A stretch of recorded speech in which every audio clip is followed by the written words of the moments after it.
Critérios de espontaneidade. Agora nós vamos ver quando que um processo ele é espontâneo ou não e quando que esse processo também ele está em equilíbrio. Analisando as variações de entropia desde um ponto de vista global, somando-se a variação de entropia do sistema mais a variação de entropia da vizinhança. Então, nós sabemos o quê? Que nós temos um sistema para a maioria, todos os processos que ocorrem no nosso mundo, né? Nós temos um sistema e logo ao redor desse sistema nós temos uma vizinhança imediata.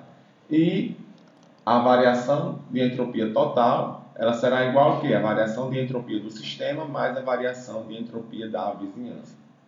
Para o caso A, que nós estamos vendo aqui em cima, quando um processo ele é reversível, isto é, quando o sistema está em equilíbrio com sua vizinhança, a variação de entropia da vizinhança é o negativo da variação de entropia do sistema e a mudança total é zero. Ou seja, processo reversível, o que varia na entropia do sistema será igual à variação de entropia com sinal negativo da vizinhança. Ou seja, a variação de entropia do sistema em módulo ela é igual à variação de entropia da vizinhança em módulo, certo? A gente sabe que elas vão ter sinais negativos. Isso para um processo reversível. Então, variação de entropia da vizinhança é igual a menos a variação de entropia do sistema. Dessa forma, quando a gente aplica a fórmula da variação de entropia total, que é igual a sistema mais vizinhança, nós teremos um resultado igual a zero. Já para um processo irreversível, entre os mesmos dois estados do sistema, o estado final da vizinhança é diferente do estado final da parte A, relacionado aqui à parte A, da letra A. E ΔS do sistema não é cancelado pelo ΔS da vizinhança. No total, ocorre aumento da entropia, ou seja, ΔS total será maior do que zero. Como nós já vimos, para um processo irreversível, a variação de entropia total será maior do que zero para um processo irreversível, pois a variação de entropia do sistema será diferente da variação de entropia da vizinhança, certo?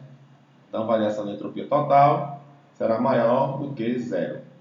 Então, nós podemos assumir os seguintes critérios. Para um processo espontâneo, se ele for reversível, ΔS total será igual a zero. Se ele for irreversível, ΔS total será maior do que zero. Para um processo não espontâneo, variação de entropia para um processo reversível continuará sendo igual a zero, pois nós vamos ver que todos os processos reversíveis significam que o processo está em equilíbrio, tanto o processo inverso como o processo direto. Eles podem ocorrer, eles estão ali em equilíbrio, podem ocorrer um de forma espontânea e outro de forma não espontânea, né? Eles estão em equilíbrio. E um processo irreversível, ΔS total é menor do que zero. Aqui eu coloquei uma tabela de espontaneidade, onde variação de entropia do sistema é maior do que zero, e se a variação de entropia da vizinhança também for maior do que zero, consequentemente, a variação de entropia total será maior do que zero, logo, o processo será espontâneo. Variação de entropia do sistema menor do que zero, e se eu tiver a variação de entropia da vizinhança menor do que zero, consequentemente, eu teria a variação de entropia total menor do que zero também, ou seja, o processo não será espontâneo e o processo inverso, ou seja, o processo contrário, é que será espontâneo. Se eu tenho que a variação de entropia do sistema é maior do que zero e a da vizinhança é menor do que zero, o processo só será espontâneo se a variação de entropia do sistema dominar a variação de entropia da vizinhança, ou seja, a variação de entropia do sistema for maior do que a da variação de entropia da vizinhança. Se eu tiver o contrário, variação do sistema menor do que zero e variação de vizinhança, de entropia da vizinhança maior do que zero, essa variação de entropia total ela só será espontânea, ou seja, o processo só será espontâneo se variação de entropia da vizinhança, que é positiva, dominar a variação de entropia do sistema, que é negativa. Ou seja, se variação de entropia da vizinhança for maior do que variação de entropia do sistema. E quando eu tenho que variação de entropia total é igual a zero, nós temos o equilíbrio, que é igual aos processos reversíveis, certo? Quando nós temos processos reversíveis, os dois caminhos estão em equilíbrio. Isso porque a variação de entropia total será igual a zero e nós temos ali o equilíbrio. Como nós sabemos, por exemplo, para a água, né, a água sólida em equilíbrio com a água líquida. Nós sabemos que está a todo momento ali passando moléculas no estado sólido para o estado líquido e do estado líquido para o estado sólido, pois ali está em equilíbrio. Então, os dois processos ficam ocorrendo simultaneamente, porém com velocidades iguais, certo? Então, esse é o sentido de equilíbrio que nós vamos estudar mais à frente. Aqui eu tenho uma figura bem interessante, onde eu falo do processo exotérmico, que é esse da letra A. Num processo exotérmico, nós temos aqui que, para essa figura, né, as setas vermelhas indicam o sentido do calor e a seta verde indica a entropia. Então, para a variação de entropia. Então, para um processo exotérmico, aqui no lado A, nós temos o quê? O sistema, se ocorre um processo exotérmico, ele está liberando calor, ou seja, a variação de entropia do sistema será menor do que zero. Consequentemente, a variação de entropia da vizinhança será o quê? Será maior do que zero, será positiva. E quando é que esse processo será espontâneo? Somente se a variação de entropia da vizinhança, que está aumentando, for maior do que a variação de entropia do sistema, que está diminuindo. Aí sim o ΔS total será maior do que zero. Tá ok? E para um processo endotérmico, ou seja, o calor está entrando no sistema, consequentemente está retirando esse calor da vizinhança, então a entropia da vizinhança é menor do que zero, está diminuindo. E a entropia do sistema está aumentando, é maior do que zero. Logo, a variação de entropia do sistema é maior do que a variação de entropia da vizinhança. E ΔS total é maior do que zero. Tá ok? Para um processo espontâneo, ΔS tem que ser maior do que zero, o total. E como a gente sabe que ΔS do sistema é maior, ou é positivo, e ΔS da vizinhança é negativo, nós devemos ter a condição de que a variação de entropia do sistema seja maior do que a variação de entropia da vizinhança para um processo endotérmico, para que ele possa ser espontâneo, ou seja, ΔS total maior do que zero.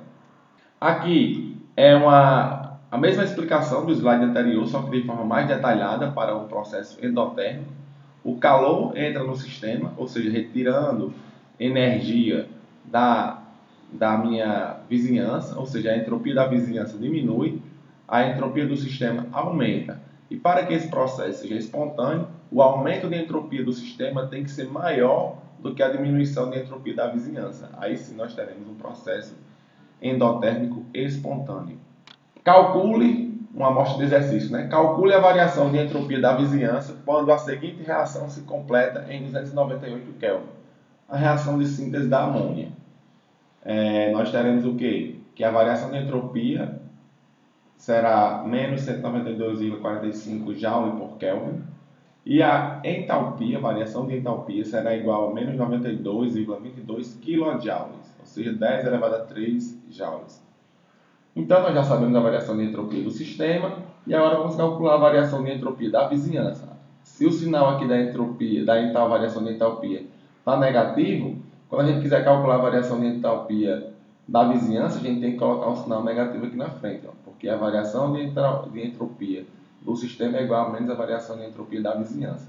Vamos calcular agora aqui, baseado na entalpia, menos com menos vai ficar positivo, e a variação de entropia da vizinhança foi mais 309 Joule por Kelvin.